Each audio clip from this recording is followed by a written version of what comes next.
Alors, c'est toujours avec beaucoup de plaisir. J'espère que vous allez très bien.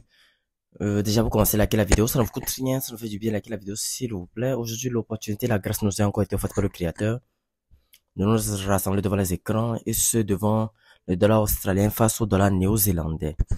Face à cette belle opportunité que j'ai partagée sur ma chaîne et notamment dans les précédentes vidéos, vous allez constater que j'ai présenté cette opportunité. Voilà. Cette opportunité qui avait battu son plein. Ici, par le management du trade que vous pouvez tout simplement constater sur vos écrans. Vous voyez un peu.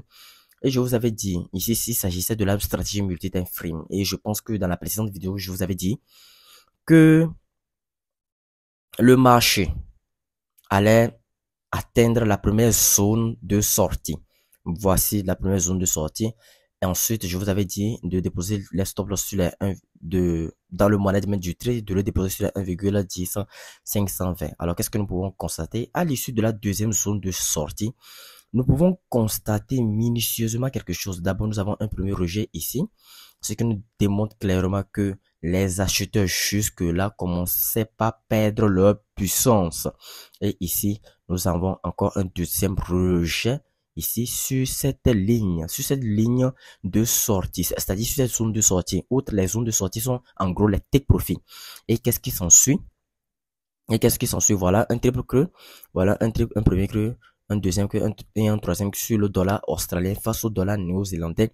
Et ce qui fait naître la stratégie dual structure. D'abord, je pense que je ferai une vidéo vous parlant de l'association de ces deux stratégies parce qu'il est possible d'associer la stratégie multi-time frame et également possible d'associer la stratégie dual structure. Si on considère ici, voilà, ici, à ce niveau, on considérait cette stratégie comme la double structure. Suivez avec moi et soyez attentifs. Voilà, on considère la stratégie comme la double structure et on pourrait, bon, ici, je vais essayer de le faire comme ça, on pourrait tracer la ligne de tendance, patati patata, d'une manière bizarre comme ça, bon, puisque, voilà, en grosso modo, voilà. Et on considère ici comme la première structure. Bien évidemment que la stratégie double structure exige la première structure. La première structure qui consiste à quoi? Une tendance bien identifiée. Une tendance clairement identifiée. Et ici, regardez la stratégie. Et ici, regardez, la tendance est clairement identifiée, clairement bien identifiée. Alors, voici ce que nous devons chercher premièrement pour la stratégie double structure. D'abord, identifier la tendance clairement bien identifiée. Ensuite, identifier un retournement de marché ou une consolidation de marché. Si on, ici, à ce niveau, d'abord, je vais effacer les lignes là. Et revenons ici à ce niveau. Si je dupliquais cette zone-là, attendez, je vais dupliquer ça. Non, je vais essayer, c'est un peu plus, voilà. Si je clonais ça et que je le mets ici, d'aucuns pourraient dire que c'est une consolidation de marché puisque le prix consolidé entre deux zones de prix, c'est-à-dire le support ici et la résistance ici à ce niveau. Et d'autres personnes pourront dire qu'il s'agit d'une figure de retournement outre le triple creux. Voilà. Ici, partant de là, ici, à ce niveau, il s'agit de la stratégie multi-time frame puisque nous avons un retournement près de notre trendline daily. Voici cette trendline que vous voyez ici comme ça, cette trendline qui fait office de support majeur en daily et le marché a monté jusqu'à l'atteinte des zones de sortie. Et bien sûr, je viens de le dire préalablement que les zones de sortie sont des profits. Et là, qu'est-ce que le marché nous dessine? Et le marché nous dessine à ce niveau ce que vous pouvez constater, la stratégie double structure. Alors voilà, et nous pouvons constater que ici nous sommes en graphique 1. Si nous descendons en graphique, nous sommes en graphique 4. Si nous descendons en graphique 1, le marché a bien et bel évolué, pas une énorme cassure. Voilà, voici cette impulsion comme cela, pas une énorme cassure. Et j'ai fait une vidéo sur ma chaîne vous parlant de quand est-ce qu'il faut se positionner à la cassure de clôture de bougie et quand est-ce qu'il faut se positionner au pullback. Voyons cette longue impulsion baissière. Il ne faut pas se positionner à cette longue impulsion baissière parce que peut-être cette fois-ci ça s'est bien passé, mais la majeure partie des cas, le marché retrace fortement s'il fait ce genre de scénario d'un mouvement aussi fulgurant que ce que le marché nous présente en ce moment ici devant les graphiques. Vous voyez un peu, donc vous devez faire attention si le marché fait ce genre de mouvement. Voilà, bien. J'espère que je l'ai assez dit et donc vous devez le noter et vous devez vraiment le noter. Voilà. Donc si quelqu'un a pris cette opportunité, en l'occurrence l'opportunité de dollar australien face au dollar néo-zélandais, là c'est bien, félicitations. félicitations à vous. Mais moi, je ne prendrai pas le risque de me positionner sur une telle impulsion baissière d'une forte envergure de cette taille-là. Non, j'attendais plutôt soit un retracement de marché ou soit j'attendais plutôt un pullback. Voilà, c'est ce que j'aurais à faire si c'était moi devant ce graphique, tout simplement. Voilà.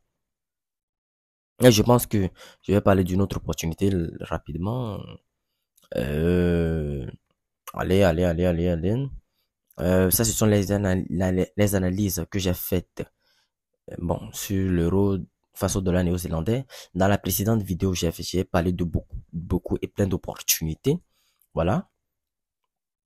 Et j'ai parlé également, nous avons pris une spéculation sur la livre sterling face au franc suisse, la livre sterling face au franc suisse. Et voilà cette belle spéculation. Voilà cette belle spéculation à son terme.